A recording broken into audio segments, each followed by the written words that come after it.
إن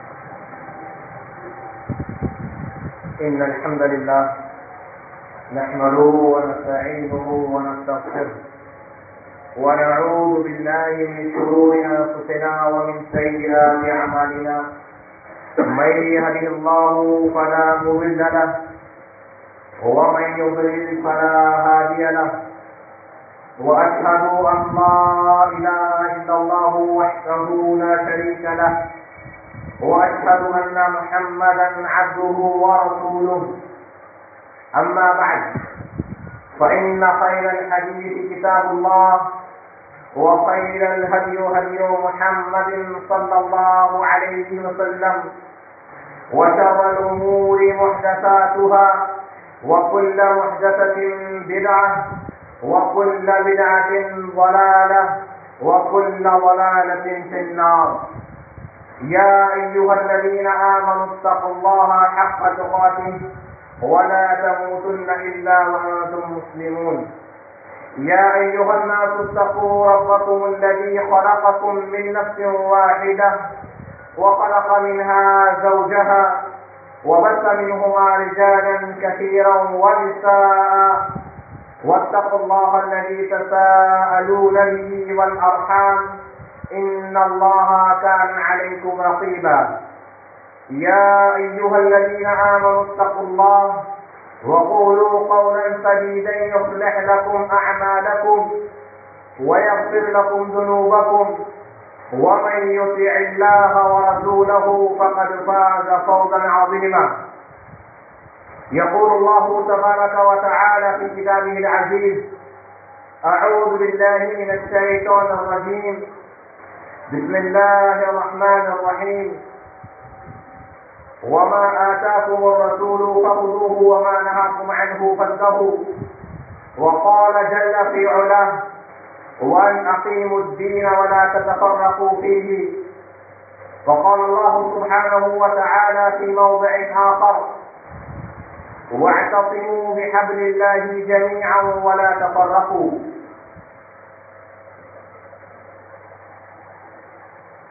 وعن محمد بن جبير بن مطعم عن أبيه أن رسول الله صلى الله عليه وسلم قال: إن لي أسماء أنا محمد وأنا أحمد وأنا الماحي الذي يمحو الله بي الكفر وأنا الحاشر الذي يحشر الناس على قدمي وأنا العاقب الذي ليس بعده أحد وقد سماه الله رؤوفا رحيما. رواه مسلم في كتاب الفضائل.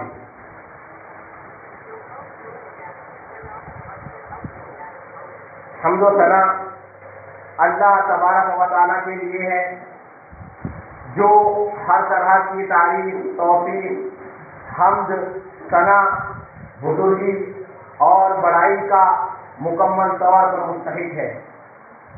انبیاء علیہ السلام کی اس جماعت پر اللہ رب العالمین کی بے شمار رحمتیں ہوں جن کو اللہ تبارک و تعالیٰ نے اپنے بندوں کی ہدایت اور رہنمائی کے لیے مبعوث فرمایا، اور بالخصوص اللہ رب العالمین کی بے شمار رحمتیں ہوں اور بے شمار درود و سلام ہو جناب محمد رسول اللہ صلی اللہ علیہ وسلم پر. اللہم صلی وسلم علی نبینا محمد. اللہ تبارک و تعالیٰ سے دعا ہے: اللہ رب العالمین اللہم ارنا الحق حقا وارزقنا اتباعہ. اے اللہ جو راستہ حق کا ہے تو اسے ہمیں حق دکھا اور اس کی ہمیں اتباع کی توفیق دے. آمین. اللہم ارنا الباطل باطلا وارزقنا اجتنابہ. اے اللہ جو راستہ باطل کا ہے، گمراہی کا ہے، اللہ تو اسے ہمیں غلط اور باطل ہی دکھا اور اس سے ہمیں اجتناب کی توفیق نصیب فرما. آمین یا رب العالمین. پڑوسی ملک پاکستان میں جو بنیاد جو رکھی گئی یا جو اس کا ہدف تھا وہ شریعت محمد صلی اللہ علیہ وسلم کا قیام یا مسلمانوں کے ایسے ملک کا قیام تھا جہاں اسلامی حکومت ہو یا الغرض ایک شرعی اور ایک مسلم ملک کا ہدف اور تعین لے کر اس ملک کا قیام کیا گیا. وہ ایک تفصیلی اور ایک سیاسی بحث ہے. ان کی وجوہات کیا تھی یا اس کے اسباب کیا تھے وہ ہمارا موضوع بحث نہیں ہے. تو اگر ایک طرف تو شریعت کے نام کا زور ہے, وہیں دوسری کی طرف یہ بات کسی سے مخفی نہیں ہے کہ کفر اور الحاد کا زور ہے. اسی سے ملتی جلتی ایک چیز کہ پاکستان میں دو مصروف پیدا ہوئے, ایک ڈاکٹر ہے اور ایک بی ایس سی, دونوں کا نام مسرور ہے.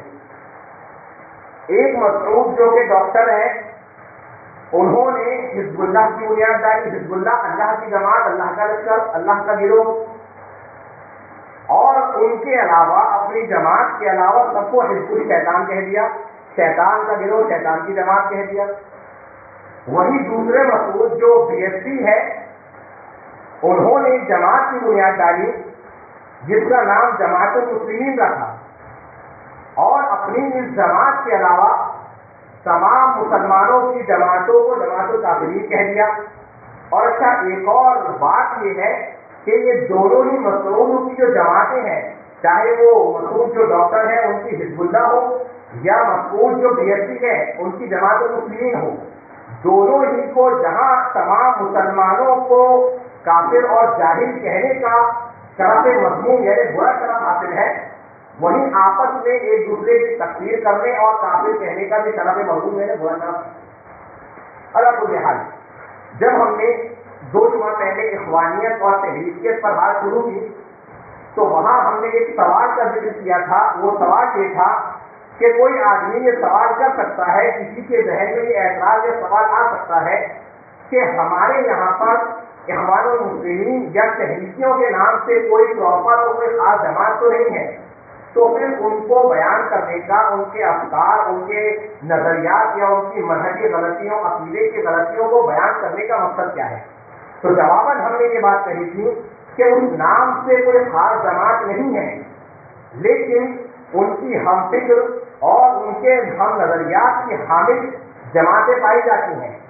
نام بھلے ہی الگ ہو لیکن سوچ, منہج, عقیدے کی گمراہیاں, منہج کی گمراہیاں, فکر اور نظریے کی گمراہیاں تقریباً سیم اور ایک جیسی ہیں.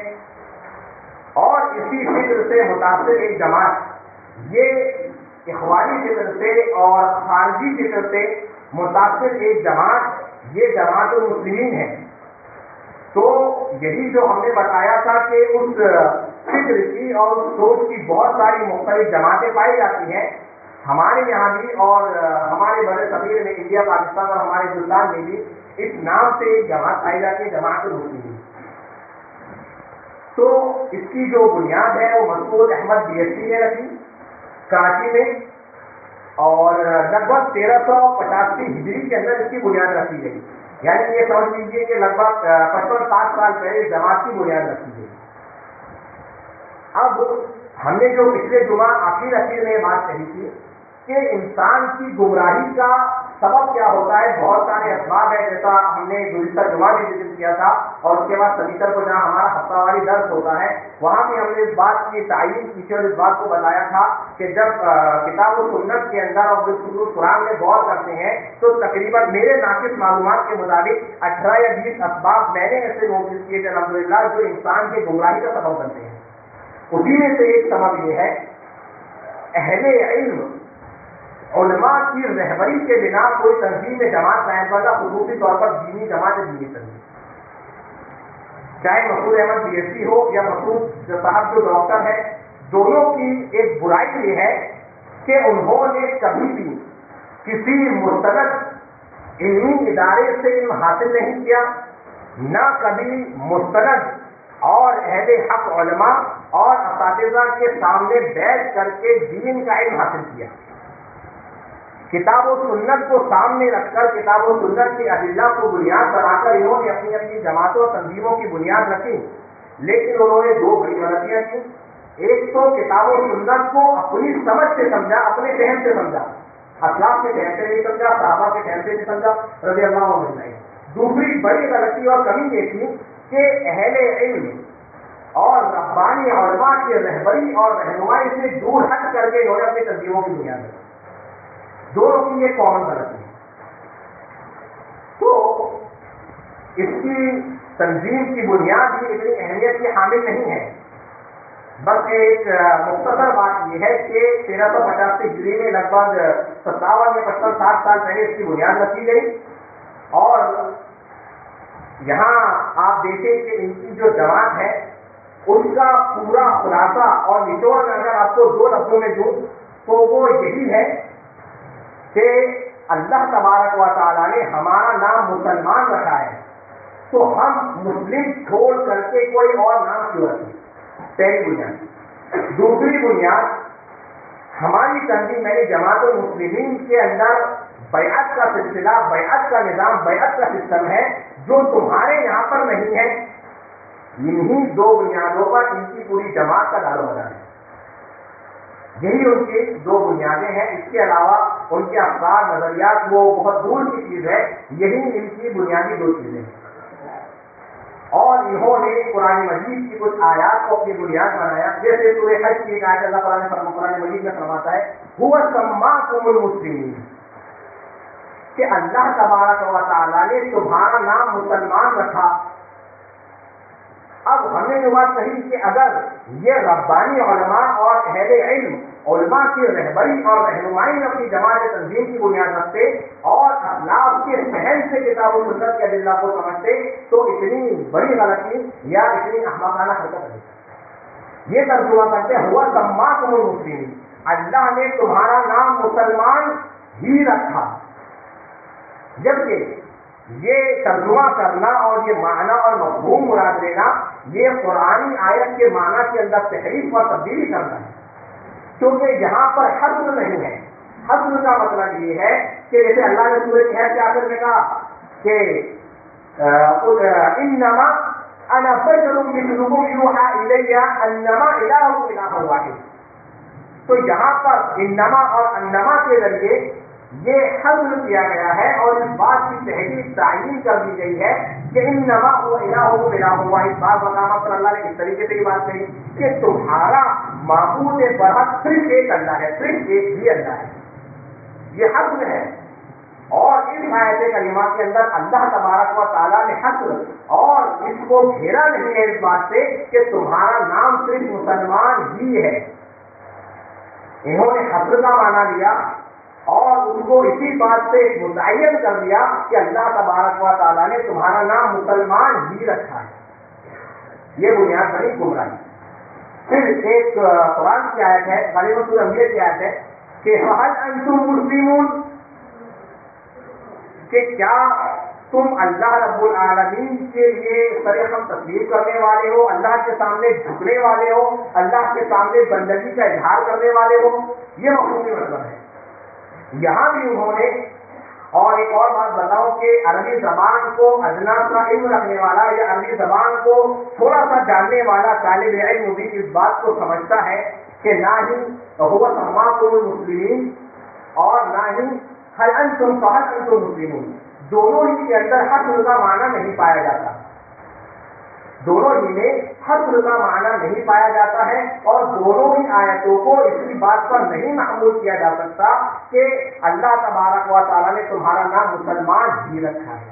لہذا آپ کا جو استدلال ہے، آپ کی جو بنیاد ہے وہ عربی زبان کے اسلوب اور قواعد کے خلاف ہے. ایک چیز.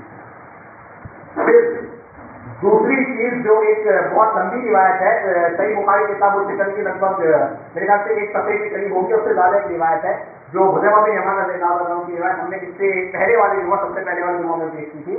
وہ روایت اس طریقے سے ہے، وہ اس کی ایک اور بنیاد ہے، اس کی دلیل ہے.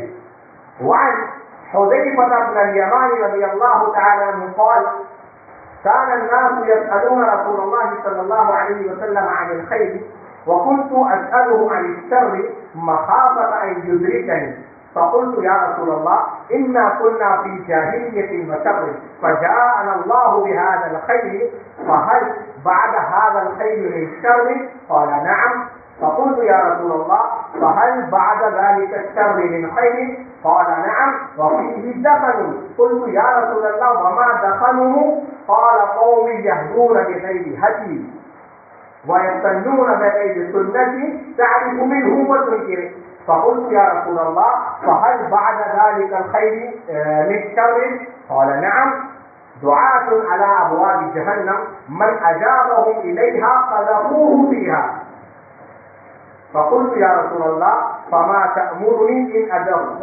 فقلت يا رسول الله صفهم لنا قال هم من جلدتنا ويتكلمون بألسنتنا فقلت يا رسول الله فما تأمرني ان ادركني ذلك؟ قال تلزموا جماعة المسلمين وإمامهم فقلت إن لم يكن للمسلمين جماعة ولا إمام قال أن تعض بأصل شجرة ويدركك الموت وأنت على ذلك رواه البخاری کی کتاب الفتن صحیح بخاری کتاب الفتن کی روایت ہے.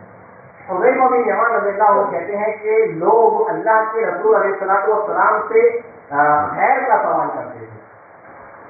ایک کام یہ کریں کہ آپ لوگ منظم انداز میں کھڑے ہو آگے نہ سکے منظم انداز میں کھڑے ہو کر کے صفے لگا لیں جیسے نماز کے لیے صفے لگائی جاتی ہیں اس طریقے سے صفے لگا لیں اور سب لگا کر کے اپنی اپنی جگہ واپس بیٹھ جائیں تو صحیح طور سے جگہ پیچھے آنے والوں کے لیے باقی رہے گی.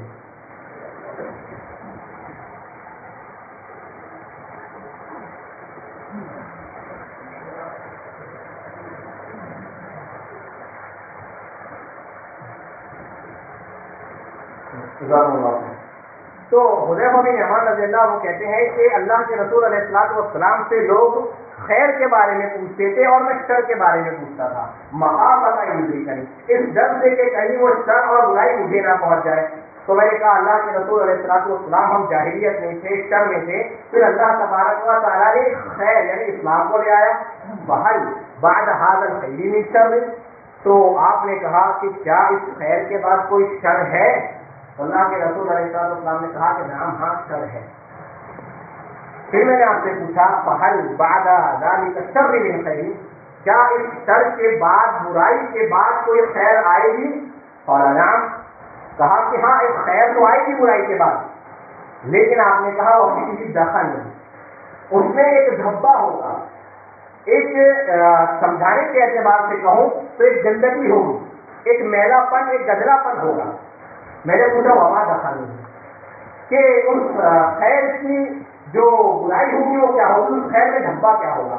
آپ نے کہا قوم یہدون بغیر ہدی ایسے لوگ آئیں گے جو میری ہدایت کو چھوڑ کر کے دوسرے طریقے سے ہدایت حاصل کریں گے. تعریف منہم وتنکر ان کی کچھ باتیں تو تم جانتے پہچانتے ہوگے اور کچھ باتیں تمہیں ان کی اجنبی لگے گی اٹپٹی لگے گی.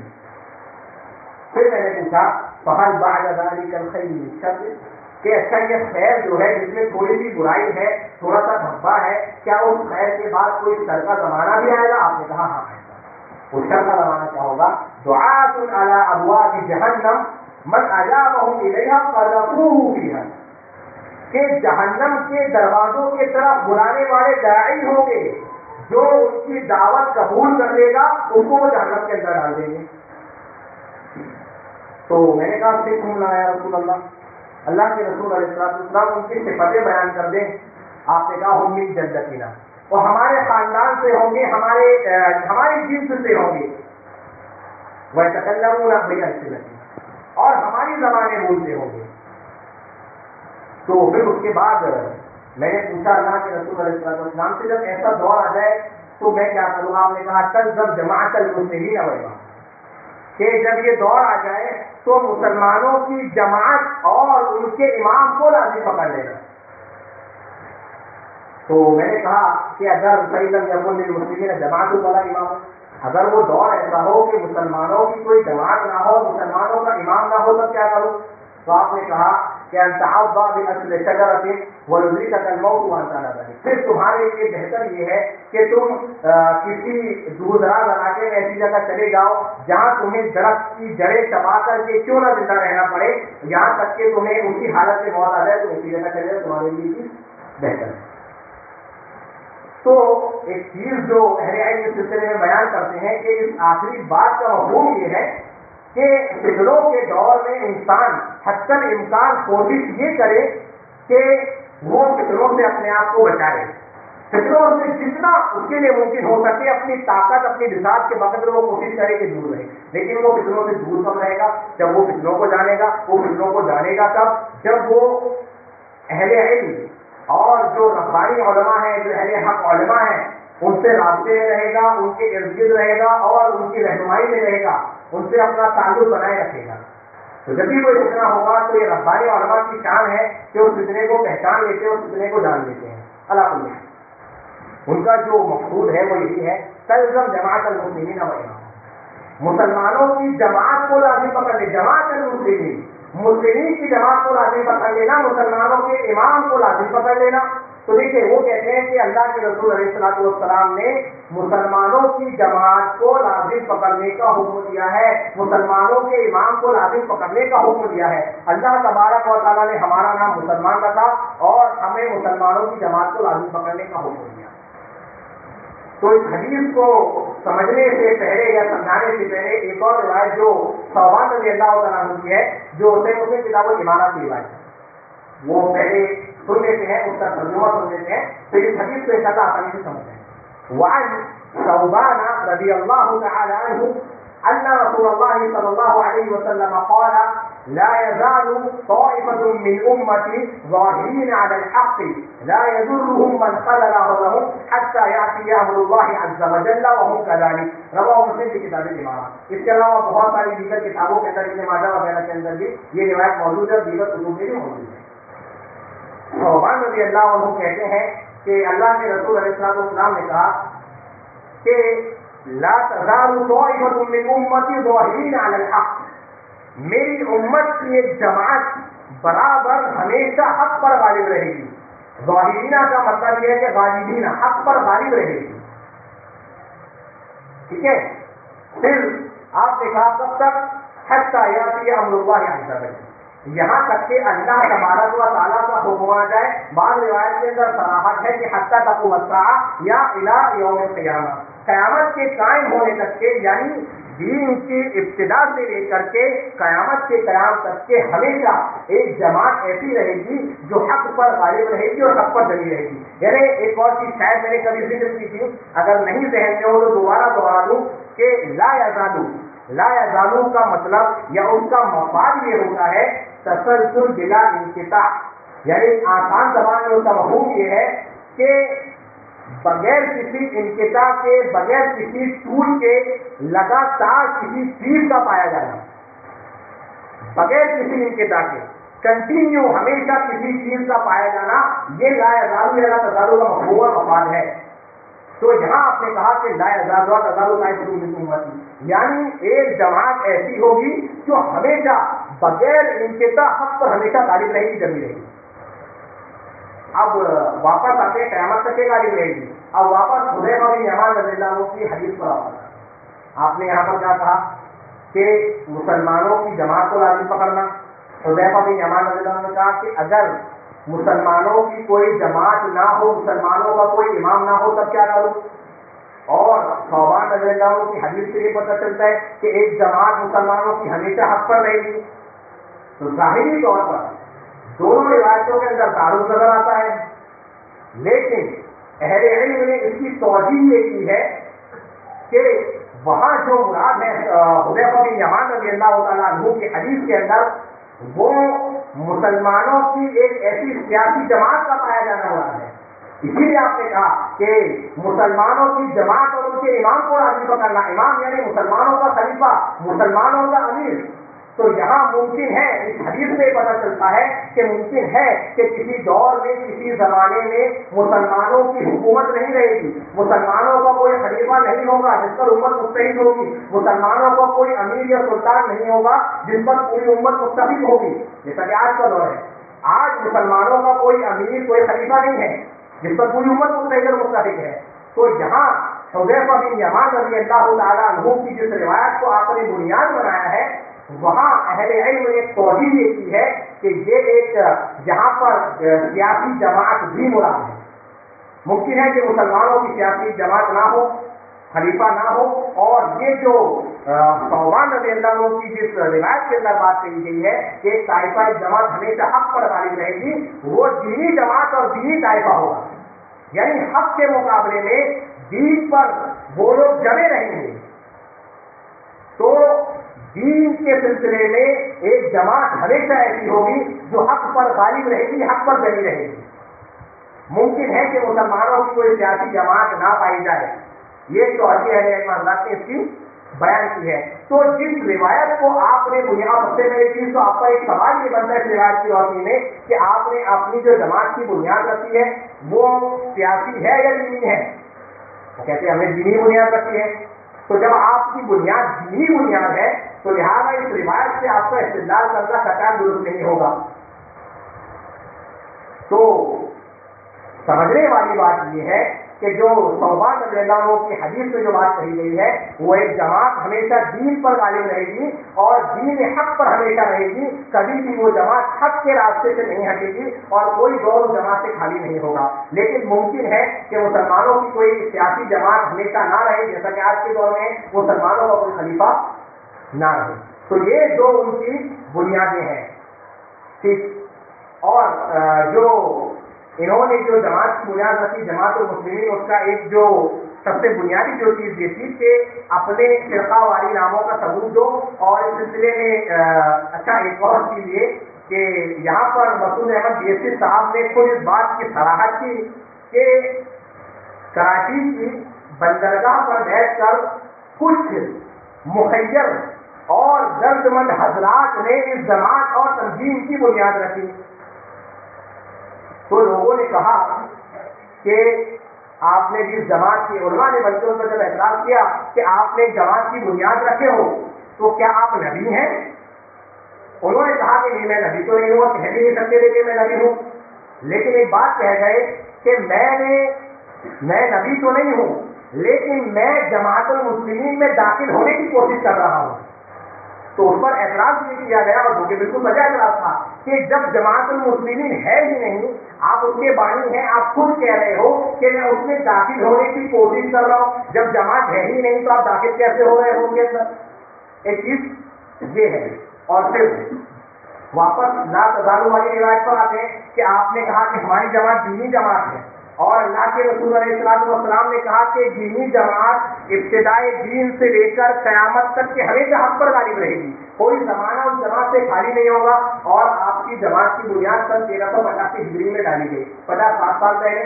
اس سے پہلے کے جو 1300 سال 1350 سال ہے وہاں آپ کی جماعت دینی جماعت اگر آپ واقعہ مانتے ہو تو وہ دینی جماعت کا ثبوت نہیں ہے، اور وہ جو حق جماعت حق طائفہ ہے اس کے اوپر ہی آپ کی جماعت پوری نہیں ہے۔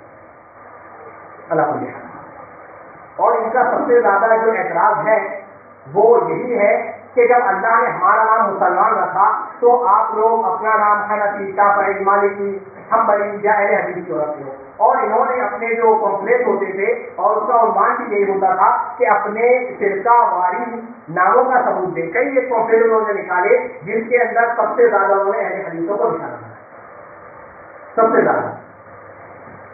تو اب یہاں آیت کریمہ پر واپس آتے ہیں کہ وہ سماکم المسلمین، اللہ تبارک و تعالیٰ نے تمہارا نام مسلمان رکھا، لیکن ہم نے وہی بات کہی کہ اس میں حصر نہیں ہے کہ تمہارا نام صرف مسلمان ہی رکھا، اور مسلمان یہ ہمارا دینی نام ہے، ہمارا دینی نام ہے۔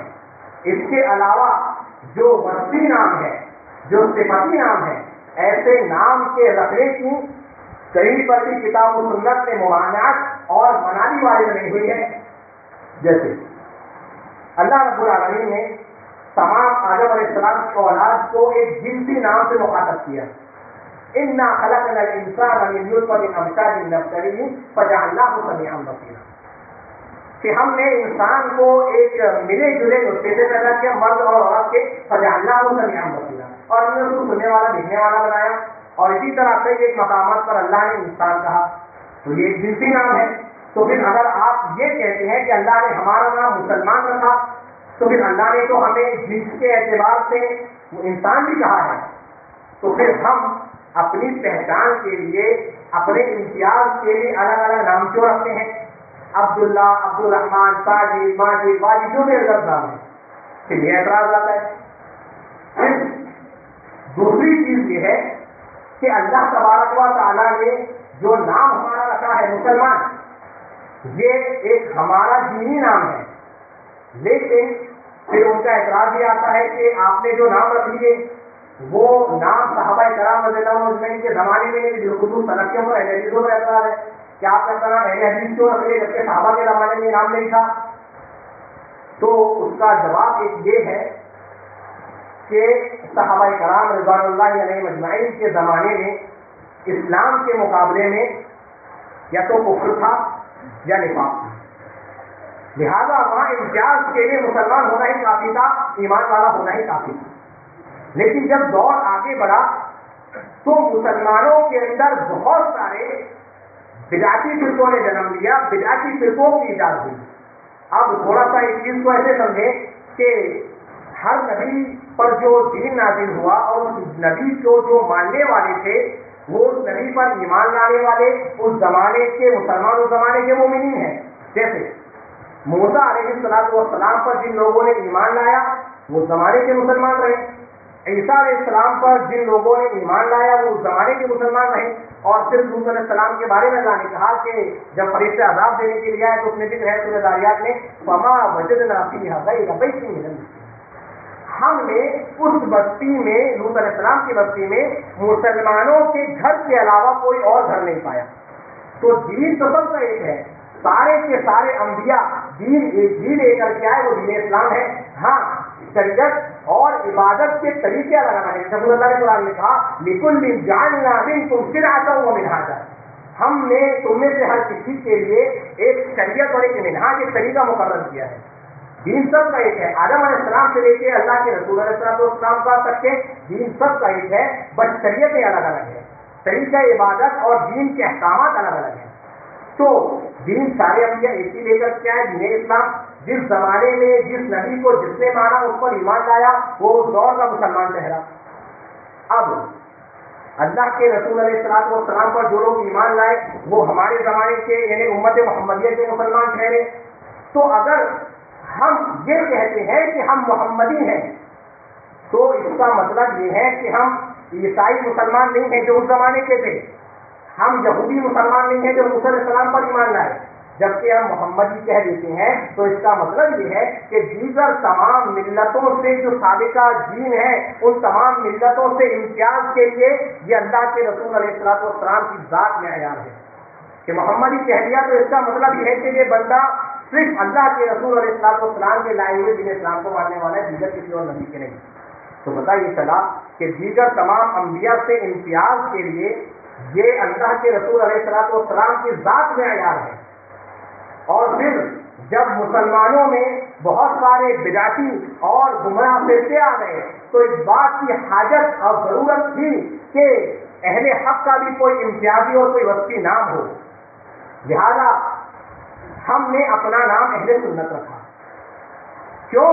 کیونکہ بدعت کے مقابلے میں سنت ہے، اسی لیے ہم نے اپنا نام اہل سنت رکھا اور ہم اسی سے اپنے آپ کی نسبت کر کے اہل سنت کہتے ہیں اور اس کے ساتھ والجماعہ لگاتے ہیں، اہل سنت والجماعت۔ اس کا ایک مختصر مطلب خاصہ یہ ہے کہ الجماعت سے مراد ہم وہ چیز دیتے ہیں کہ وہ طریقہ وہ منہج جس سے صحابہ کرام رضوان اللہ علیہ اجمعین کی جماعت متفق تھی منہج میں، عقیدے میں، ہر چیز میں، لہذا ہم اس جماعت کو مانتے ہیں، اسی لیے ہم اپنے آپ کو اہل سنت والجماعت بھی کہتے ہیں۔ تو اہل سنت ہم نے اپنا نام رکھا کیونکہ بدعت کے مقابلے میں سنت ہے، تو تمام بدعتی فرقوں سے، بدعتی جماعتوں سے امتیاز کے لیے یہ اللہ کے رسول علیہ السلام کی سنت میں معیار ہے، اس لیے ہم اپنے آپ کو اہل سنت کہتے ہیں۔ پھر اللہ کے رسول علیہ السلام کی سنتوں کا پتہ یہ اللہ کے رسول علیہ السلام کی احادیث میں چلتا ہے، اسی لیے ہم اپنے آپ کو اللہ کے رسول علیہ السلام کی احادیث کی طرف نسبت کر کے ہم اپنے آپ کو اہل شریعت کہتے ہیں۔ تو یہ چیز ہے۔ اور ایک اور چیز کہ کسی نام کا رکھنا کتاب و سنت میں پایا جانا یہ شرط نہیں ہے، بلکہ اس نام کی بنیاد کتاب و سنت کے اندر ہونی چاہیے، یہ اہم اور ضروری ہے۔ لیکن اس کے لیے یہ شرط ہے کہ آپ جو نام رکھ رہے ہو اس کی بنیاد کتاب و سنت میں ہو اور آپ کا منہج جو ہے وہ منہج حق ہو، ورنہ نام کتنا بھی اچھا رکھ لے اس سے کوئی فرق نہیں پڑتا۔ تو اور ایک اور یہاں پر جو چیز ہے اہل حدیث کے بہت سارے نام بنیاد اس کی ہے کتاب و سنت ہے، کیونکہ اللہ تبارک و تعالیٰ نے خود قرآن مجید کے اندر قرآن کو حدیث سے تعبیر کیا، متعدد آیات ہے، سورہ کہف میں اللہ نے کہا، اور اسی طریقے سے بہت سارے مقامات میں اللہ نے کہا کہ فَبِأَيِّ حَدِيثٍ بَعْدَهُ يُؤْمِنُونَ کہ لوگ اس قرآن کے بعد کس چیز پر ایمان لائیں گے. پھر آپ اللہ نے ایک مقام پر کہا کہ اللہ نزل احسن الحدیث، اللہ نے بہت بہترین بات نازل کی. تو حدیث کو اللہ نے قرآن مجید کو حدیث سے تعبیر کیا، اور پھر اللہ کے رسول علیہ السلام والسلام کی حدیث کو تو حدیث کہا ہی جاتا ہے. تو ہم نے اس مناسبت سے اپنا نام اہل الحدیث رکھا. پھر ایک اعتراض اس پر یہ ممکن ہے کہ تم نے اپنا نام اہل القرآن والحدیث کیوں نہیں رکھا؟ تو ایک جواب تو اس کا یہ ہے کہ دونوں کو حدیث کہا جاتا ہے. پھر دوسرا جواب اس کا یہ ہے کہ نام کے اندر جامعیت اور اختصار ہونا چاہیے. وہ کیسے؟ یہود کو اللہ نے کتاب دی، ٹھیک ہے، نصارہ کو اللہ نے کتاب دی، دونوں کی اپنی اپنی الگ الگ کتابیں ہیں، تورات اور انجیل. یہود کو تورات دی گئی، نصارہ کو انجیل دی گئی. لیکن اللہ تبارک و تعالیٰ نے دونوں کو جب مخاطب کیا تو اہل تورات اہل انجیل نہیں کہا، بلکہ اہل کتاب کہا، دونوں کے ایک ساتھ ملا کر اختصاص کے ساتھ. تو ہم نے بھی اس قرآن آیت کو اور اللہ کے رسول علیہ السلام کے احادیث کو سامنے رکھ کر اور قرآن مجید کے اس اسلوب کو سامنے رکھ کر کے اختصار اور جامعیت اپناتے ہوئے اپنا نام اہل الحدیث رکھا. تو یہ قرآن آیت کے مطابق بھی ہمارا نام بالکل صحیح ہے. ایک وسطی نام ہے اور امتیازی نام ہے، ایک پہچان کے لیے نام ہے اور ایک امتیاز کے لیے نام ہے. کہ اہل سنت والجماعت اور خصوصاً اہل حدیث اور سلفیوں کا مطلب یہ ہوتا ہے کہ یہ اہل سنت والجماعت یہ بھی دیگر بدعتی فرقوں میں سے نہیں ہے. اور پھر ایک اور مزید کی بات آپ کو بتاؤں، اہل حدیثوں کے بہت سارے نام ہیں، سلفی، اہل الاثر، اہل الحدیث. تو کثرت اسماء کسی اچھی چیز کے یا کسی عظیم چیز کے بہت سارے نام یہ اس چیز کی عظمت پر دلالت کرتے ہیں. جیسے صحیح مسلم کتاب الفضائل کی روایت ہے، وعن محمد بن جبیر بن مطعم عن أبيه أن رسول الله صلى الله عليه وسلم قال أنا محمد إن لي أسماء أنا محمد وأنا أحمد وأنا الماحي الذي يمحو الله به الكفر وأنا الحاشر الذي يحشر الناس على قدمي وأنا العاقب الذي ليس له ليس بعده أحد.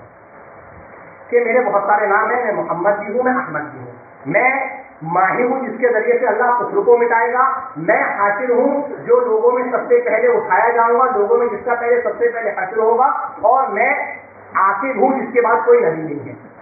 تو امام قرطبی اور دیگر اہل علم نے یہ بات لکھی ہے کہ کسی عظیم چیز کے، کسی اچھی چیز کے کثرت اسماء، بہت زیادہ نام، یہ اس چیز کی عظمت، اہمیت اور مکانت پر دلالت کرتے ہیں. جیسے اللہ کے رسول علیہ السلام کے نام اور قیامت کے جو نام ہیں، بہت سارے نام قرآن مجید سے ہیں، القاریہ، الحاقہ، اور اسی طریقے سے التغابن، جیت ہار کا دن. تو اللہ نے جیت ہار کا دن اس لیے کہا کہ اس دن ایک جیت ہار ہوگی، وہ اہل جنت اور اہل جہنم کی ہوگی. اور دنیا میں کیا ہوتا ہے، آپ کسی گیم میں جیت گئے تو آپ دوبارہ ہار بھی سکتے ہو، ہار گئے تو آپ جیت بھی سکتے ہو، لیکن یہ ہار جیت ابدی ہوگی.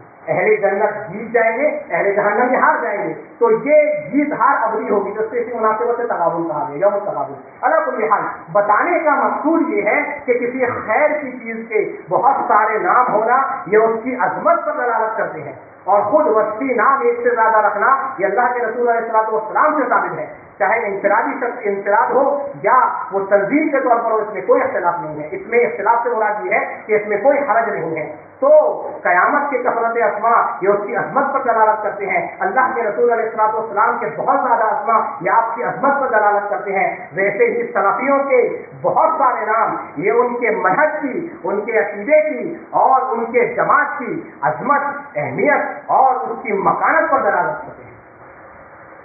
ایک آخری بات کہ ایک اعتبار سے ہم نے اپنا جو نام سنا اور دیگر لوگوں نے اپنے جو اسماء اور جو نام سنے وہ اللہ تبارک و تعالیٰ کی جانب سے ایک امتحان ہے. کیسے امتحان ہے؟ اللہ تبارک و تعالیٰ دراصل یہ دیکھنا چاہتا ہے کہ ہماری فکر، ہماری سوچ یا ہمارا شاکلہ کیا ہے.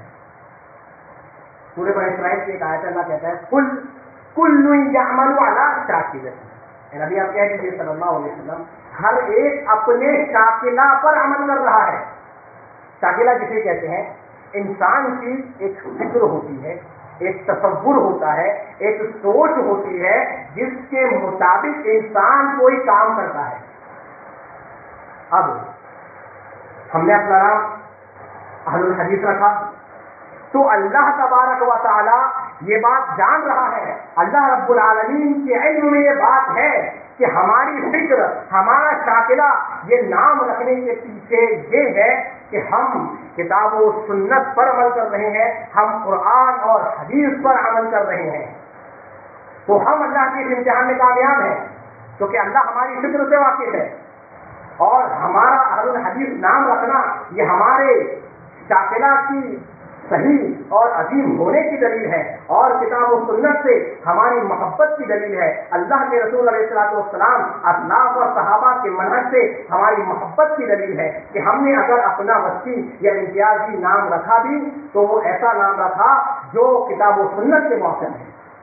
اب جن لوگوں نے اپنا نام اس کے علاوہ کوئی اور رکھا، کسی خاص امام کی طرف نسبت کر لی، چاہے آپ حنفی ہو گئے، آپ شافعی ہو گئے، مالکی ہو گئے، حنبلی ہو گئے، تو یہ آپ کی فکر، آپ کے شاکلہ کا امتحان ہے کہ آپ یہ چاہتے ہو کہ آپ اپنے آپ کو کسی خاص امام یا کسی خاص بزرگ کے اجتہادات اور کسی خاص بزرگ کی سوچ کی طرف منسوخ کرو۔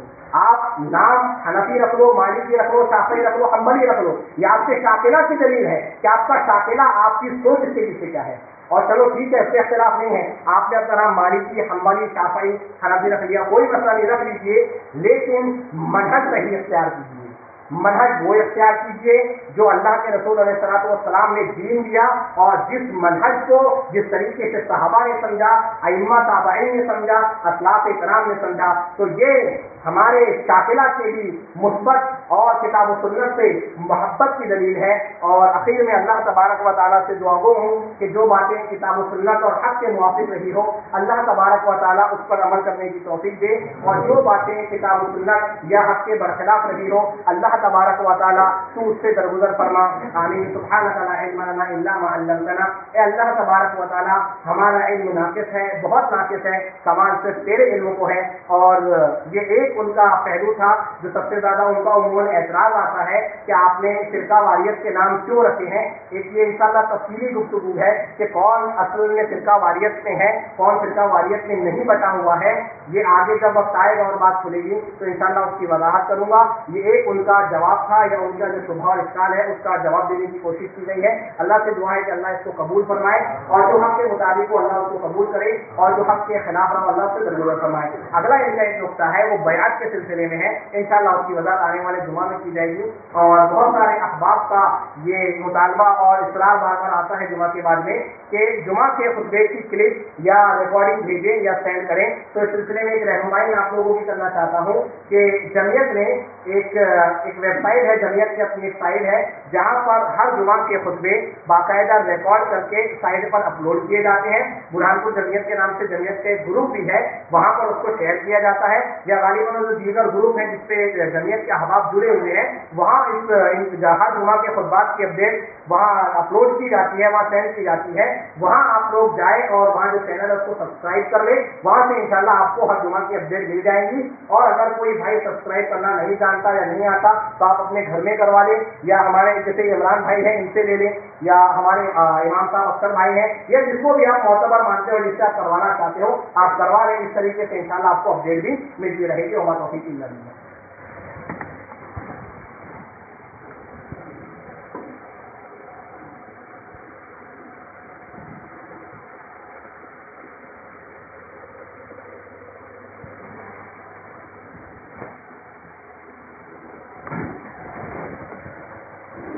إن الحمد لله نحمده ونستعينه ونستغفره ونعوذ بالله من شرور أنفسنا ومن سيئات أعمالنا من يهده الله فلا مضل له ومن يضلل فلا هادي له وأشهد أن لا إله إلا الله وأشهد أن محمدا عبده ورسوله أما بعد إن الله وملائكته يصلون على النبي يا أيها الذين آمنوا صلوا عليه وسلموا تسليما اللهم صل على محمد وعلى آل محمد كما صليت على إبراهيم وعلى آل إبراهيم إنك حميد مجيد اللهم بارك على محمد وعلى آل محمد كما باركت على إبراهيم وعلى آل إبراهيم إنك حميد مجيد إن الله يأمر بالعدل والإحسان وإيتاء ذي القربى وينهى عن الفحشاء والمنكر والبغي يعظكم لعلكم تذكرون ولذكر الله أكبر والله يعلم ما